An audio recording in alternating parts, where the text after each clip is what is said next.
We have been attempting to apprise the voters of the challenges we face through a voter education effort, primarily through our newsletter that we've been sending out to the residents of Fire District 38 for a little over a year. And we've been doing some speaking engagements with the Chamber of Commerce, local Kiwanis Club, and in fact, if any of you belong to a club or organization or a homeowners association that you're in a panic for a speaker, we're an easy mark, at least till February 6th.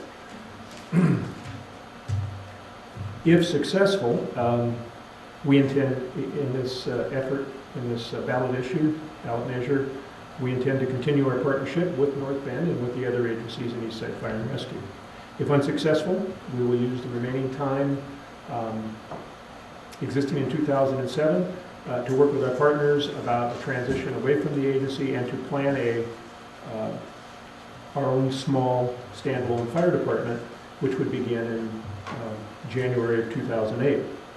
The need to create our own small department would result in a significant cut in our fire department's capability, efficiency, and effectiveness, and is not a course the Fire District 38 commissioners recommend, but will only pursue if the effort to restore the regular levy rate fails.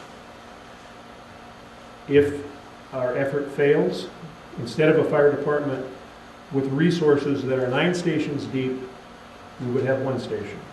Instead of 130 career firefighters to serve us in our emergencies and our major catastrophes that we would have 12. Instead of 6 volunteer-only fire stations, we would have 1. Instead of a resource pool of 19 fire engines to deal with things like a major wildland fire, we would have 1. Instead of 18 ACARs, we don't have any ACARs. We would need to purchase 1.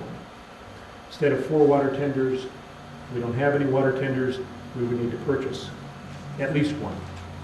We wouldn't have the feature of move-ups that we currently enjoy from Eastside Fire and Rescue that significantly reduce response times when we have subsequent alarms and provide a great deal of insurance to us as residents of Fire District 38 in North Bend. We would have no wildland team or DNR contracts. We would have no swiftwater rescue capability in this area.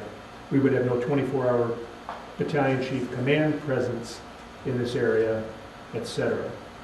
And as I had said before, we would need to purchase an aid unit, at least 1 engine, probably more, and at least 1 water tender to provide service in those areas that are on hydrogen. Out of existing revenue, which would lower the amount of revenue available to provide services.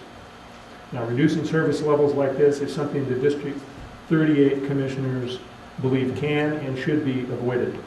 I'm here tonight to ask for your support in this endeavor and to introduce Mr. Dave Batty, who is the chair of a citizens group who is working to save our fire services. They've even established a website if you're interested. Dave, what's the... It's magically simple. www.saveourfireservices.com. Thank you. Thank you, Dave. Please, the District 38 Commissioners would ask you to please consider a resolution at some point in support of the District 38 Proposition 1 effort, because whether it passes or fails, your services will be affected. It seems unfair because you don't get a vote in the matter, but that is the way it is at this point. In closing, I would say and note that you are all persons of influence in this area, highly respected and in this community, in this Upper Valley area. Please also consider lending your personal endorsements. Thank you very much, and if you have questions, I'd be happy to answer. Are there any questions? I have one, Mr. Pedee. I was curious, do you have any information about the impact this might have on insurance costs, fire insurance costs? I do know that fire insurance costs may be affected. It's for individual homeowners and business owners. I would expect that our fire service rating in North Bend, and especially in Fire District 38, would fall. And in that regard, the amount of money that people would pay would go up. But I'm not an insurance person, and I don't have real hard data on that for you, Mr. Mayor. Thank you. Any other questions? Thank you very much for your presentation. Thank you. Okay. Mr. Garcia's favorite part